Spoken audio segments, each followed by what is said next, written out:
మేడ్చల్ జిల్లా శామీర్పేట్ మండలంలోని తూముకుంట నుండి జూబ్లీ బస్టాండ్ వరకు రోడ్డు సర్వేలో ఎలాంటి సమాచారం ఇవ్వకుండా సర్వే నిర్వహిస్తున్నారని తూముకుంట బిల్డింగ్ అసోసియేషన్ తరపున మేడ్చల్ మల్కాజ్గిరి కలెక్టర్ కార్యాలయంలో మా ఇళ్ల స్థలాలు రోడ్డు వైటింగ్లో పోతున్న వారికి భరోసా కల్పించాలని శంకర్ కుమార్ స్పెషల్ డిప్యూటీ కలెక్టర్కు వినతి పత్రం అందించారు. ఈ సందర్భంగా వారు మాట్లాడుతూ ఎంతో కష్టపడి రూపాయి పోగు వేసుకుని ఇల్లు కట్టుకుంటే ఎలాంటి ఇంటిమేషన్ ఇవ్వకుండా సర్వే నిర్వహిస్తూ మమ్ములను భయభ్రాంతులకు గురిచేస్తున్నారు. రోడ్డు వైటింగ్లో పోయే ఇళ్లకు ప్రభుత్వం మాకు భరోసా కల్పియాలని వారు కోరారు. బిల్డింగ్స్ అసోసియేషన్ తరఫున మేము ఇక్కడ కలెక్టర్ గారిని కలుద్దామని రావడం జరిగింది. వస్తే ఇక్కడ మన ఎవరైతే ల్యాండ్ అక్విజిషన్ సబ్ కలెక్టర్ భూసేకరణ సబ్ కలెక్టర్ గారు ఉన్నారు, ఆయన మాకు కలవడం జరిగింది. కలిసి అదే మేము వినతి పత్రం ఏమని ఇవ్వడం జరిగిందంటే 200 ఫీట్లు వద్దు, మరి కొంచెం రోడ్డు వెడల్పు ఏదైతుందో అది తగ్గించాలని అడగడం జరిగింది. ఇంకోటి ఏంటంటే మాకు అవకాశం ఏముందంటే మా దగ్గర తుమ్ముకుంట మున్సిపాలిటీకి ఇంతకు ముందుకు 2004లో సర్వే నంబర్ 360లో 200 ఫీట్లు 200 నుంచి 300 ఫీట్లు ఏదైతే రోడ్డు మన సెక్రటేరియట్ కాలనీ ఉందో దానికి చేస్తామని చెప్పేసి ఇంతకు ముందుకే నోటీసులు ఇవ్వడం జరిగింది, చెక్లు ఇవ్వడం జరిగింది, చెక్లు అవన్నీ ఇవ్వడం జరిగింది. అదేదైతే ఉందో అది ఆ రోడ్ తీసుకుంటే మాకు ఇప్పుడు ఎవరైతే మాకు బాధితులం ఏదైతే ఇప్పుడు మాకు నోటీసులు వచ్చినాయి, పేపర్ నోటీస్ వచ్చిందో వాళ్ళందరికీ కూడా అది బైపాస్ వెళ్తే ఈజీగా ఉంటది, అవకాశం ఉంటది. వీళ్ళ మా ఏవైతే గృహాలు ఉన్నాయో అవి పోకుండా అవకాశం ఉంటది. అదే రిక్వెస్ట్ చేయడానికి ఈరోజు కలెక్టర్ గారిని కలవడానికి వచ్చాము. కలెక్టర్ గారు మన స్పెషల్ ఆఫీసర్ గారికి వినతి పత్రం ఇవ్వడం జరిగింది. 3 తారీఖు రోజు గ్రామ సభకు తుమ్ముకుంట మున్సిపాలిటీకి వస్తామని చెప్పి ఇన్ఫర్మేషన్ ఇచ్చారు. 3 తారీఖు రోజు అందరూ అవైలబుల్ ఉండాలని చెప్పారు. మేము చాలా ఇప్పుడు మాకు ఇచ్చిన సార్ రెస్పాన్స్ ఇచ్చిన దానికి చాలా సంతోషిస్తున్నాము. అదే విధంగా మా రిక్వెస్ట్ కలెక్టర్ గారి రిక్వెస్ట్ ఏంటంటే బైపాస్ అవకాశం ఉంది. మేము డెవలప్మెంట్ కి మేము ఎక్కడ కూడా మేము వ్యతిరేకులం కాదు. డెవలప్మెంట్ అయితే మాకు కూడా మా పిల్లలకు రేపు పొద్దున భవిష్యత్తు బాగుంటది.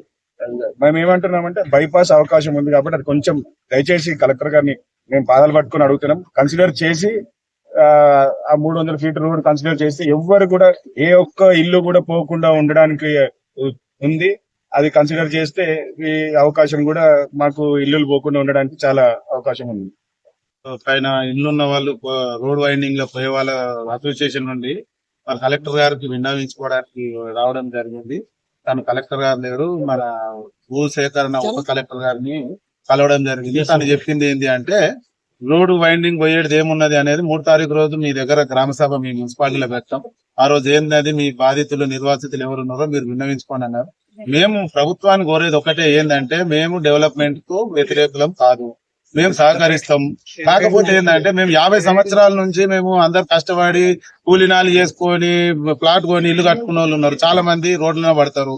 వాళ్లకు మరి ఏ రకంగా మీరు న్యాయం చేస్తారు ప్రభుత్వం, అది మాకు క్లియర్ గా చెప్పి మేము ఈ రకంగా మీకు ఇక్కడ జాగపోతే జాగిస్తాం, లేదంటే మీకు ఇన్ని డబ్బులు ఇస్తాం, ఆ డబ్బులు ఇచ్చి మీరు ఇల్లు కట్టిస్తామని మాకు ఎలాంటి హామీ లేకుండా సర్వే చేయడం మాకు తెలియకుండా వచ్చి మార్కింగ్ వేయడం, పేపర్ నోటీస్ ఇవ్వడం.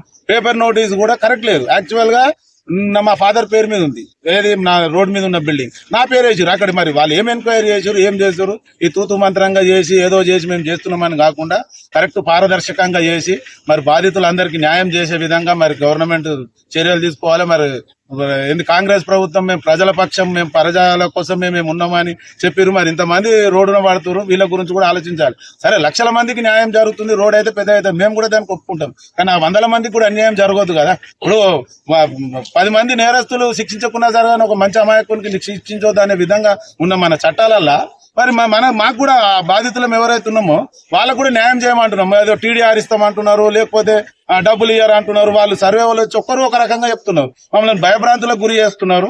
ఆ భయభ్రాంతులకు గురి చేయకుండా మరి ప్రభుత్వ అధికారులు ఎవరైతే ఉన్నారో మాకు అష్యూరెన్స్ ఇచ్చి మేము ఇలా కాదు మీకు ఇలా చేస్తాం, మేము ఈ రకంగా తీసుకుంటున్నాం అనేది మాకు ఇప్పటి వరకు ఎవరు చెప్పింది లేదు. వస్తున్నారు, ఒకరు మార్కింగ్ వేస్తున్నారు, ఒకరు సర్వే చేస్తున్నారు. మీరు ఇక్కడ వరకు పోతుంది అంటారు, డిసెంబర్ లో నోటీస్ ఇస్తామంటారు, జనవరిలో గులగొడతామంటారు. మరి ఏ రకంగా ఉన్నది? మరి ఇది అంతా దాని గురించైనా మేము కనుక్కుందామని వస్తే కలెక్టర్ గారు లేరు. మరి ఇంకొకటి మా విన్నపం ఏంటంటే ఆల్రెడీ అక్కడ government in the period of Rajasekhar Reddy అప్పుడు సెక్రటరియట్ కాలనీకి రోడ్ అలాట్ చేయడం జరిగింది. అది ఆల్రెడీ 200 నుంచి 250 ఫీట్లకు కాంపన్సేషన్ ఇవ్వడం జరిగింది. ఈ కొంతమంది మంది తీసుకున్న వాళ్ళకి కోర్టు డిపాజిట్ చేయడం జరిగింది. మరి అది ఆల్రెడీ ఉంది. మరి మన ప్రభుత్వం దగ్గర ఖజానా ఖాళీ చేసుకోవడం బదులు అది ఉన్నది ఆల్రెడీ పేమెంట్ చేసిరు కనుక ఆ రకంగా చేయని ఒకసారి ఆలోచించాలి, పునరాలోచించాలన్న ఉద్దేశంతో మేము ఈ రోజు చెప్పడానికి వచ్చినాం. మరి ఈ రోజు మాకు ఆ సబ్ కలెక్టర్ గారు కూడా ఎవరైతే భూసేకరణ సబ్ కలెక్టర్ గారు పాజిటివ్ గానే స్పందించారు, సానుకూలంగానే చెప్పారు. మేము ఆ రోజు వస్తామండి, మీరు ఇంతమంది ఇంత దూరం వచ్చినందుకు. ఆయన కూడా బాధపడిండు. సరే నేను మీ దగ్గరికి వస్తాను, మీ దగ్గరికి వచ్చినప్పుడు మీరు చెప్పండి, నేను ప్రభుత్వానికి విన్నవిస్తా అన్నాడు. మేము అడిగేది ఒకటే, మాకు న్యాయం చేయండి. మేము డెవలప్మెంట్ కు వ్యతిరేకులం కాదు, అభివృద్ధికి మేము సహకరిస్తున్నాం. మేము చేసి ధర్నా చేసి రాస్తా రోకలు చేయడానికి కాదు, మా కడుపు బాధ, మాకు జరిగే బాధ చెప్పడానికి వచ్చినాం. మరి ప్రభుత్వం దీని మీద స్పందించాల్సిందిగా మా అందరి తరఫున, తుమ్ముకుంటేనే అనుకోండి, అల్వాల్, తార్నాక, కార్ఖానా అందరూ ఎవరైతే పోతుర్రో వాళ్ళందరి తరఫున మేము కూడా ప్రభుత్వానికి విన్నవిస్తున్నాం. భావన news channel please like, share, subscribe.